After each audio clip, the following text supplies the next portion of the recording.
I hope everybody's doing good today. I am parked once again at the airport. It's like my favorite go-to spot to kind of just chill and relax. Do you have like a secret place you go? Do you have a place that you can just totally be alone, focus on the Lord, and just chill? Well, today I want to talk to you just for a couple minutes about 1 Corinthians 5:6.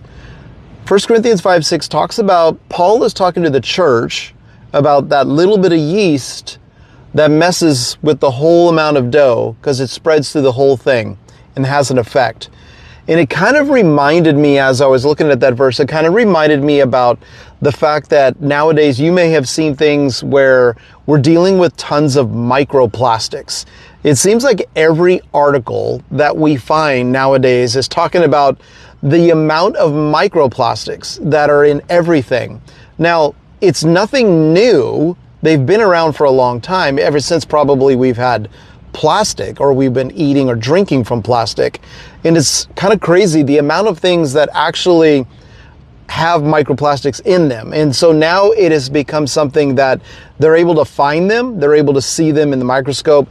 They're finding them in autopsies. They're finding them in our bodies, in different organs and different things.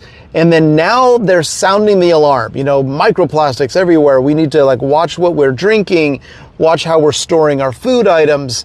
And so there's this alarm that all of a sudden has come and just been, it's almost like nationwide. Everybody's the amount of stuff that has microplastics in it. And you would think, okay, well, I understand that. We can do a little prevention, but unfortunately with microplastics, once you get them in your body, as of now, until they get little robots that go in there and I don't think anybody's going to want to do that anyway. But you get little robots that go in your body. But there's no way to get rid of these silly little things, the silly little pieces of plastic. So there's no way to get rid of it. So I wonder how much of that is the same kind of analogy that we look at with our spiritual life. Now, if you allow just a little bit of sin in, or you've become accepting of just watching that show or listening to that music, or just being a part of being unequally yoked with somebody that is not a believer, and I'm not saying don't be friends with non-believers. Of course, we need to bring the gospel to non-believers.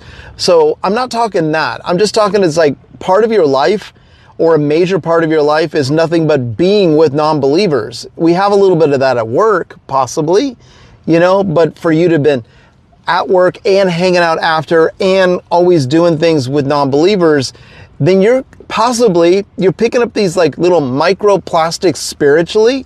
You're picking up microplastics also in any of the things that you're bringing into your heart, you're bringing into your eyes, you're bringing into your ears.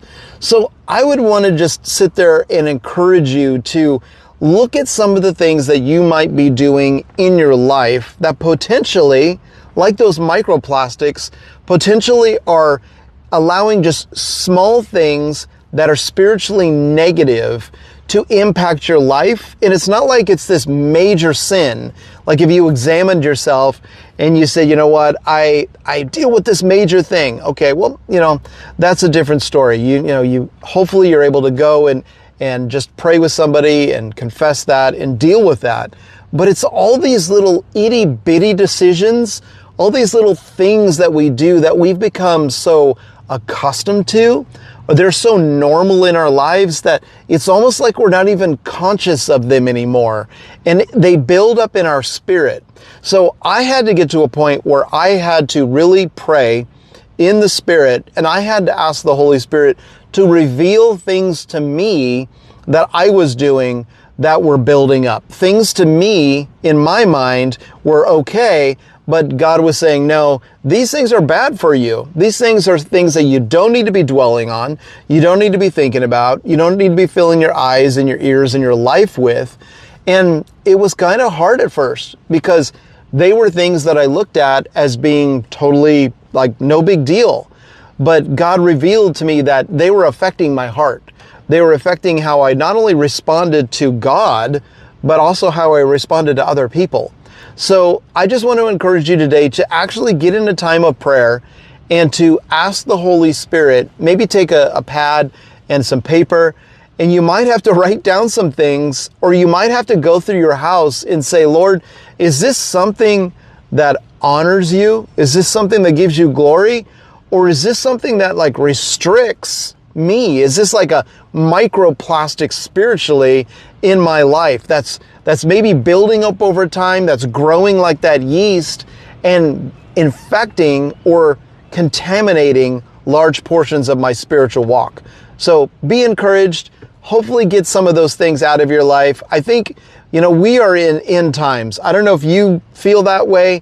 Put down in the comments if you feel like we're close to end times, but I totally do. I feel like we are so close, and I want to be all that God has called me to be at this point in the race, at this point in life, at this point in the planet. I want to be able to help as many people as possible, and I won't be able to do that if I am still dealing with a lot of junk on my end. So I realize that I need to clean up the way I walk. I need to clean up the way I talk. And I also need to clean up the way I allow things into my heart. So be encouraged, be blessed, share this message with somebody, share the gospel, be a blessing, one person at a time. I tell you, there's going to be someone in heaven that's going to look at you and they're going to say, you know what? You were the one that spoke to me about Jesus. And I appreciate that, because without you, I wouldn't have been able to be in heaven. So thank you for listening. Have an awesome day.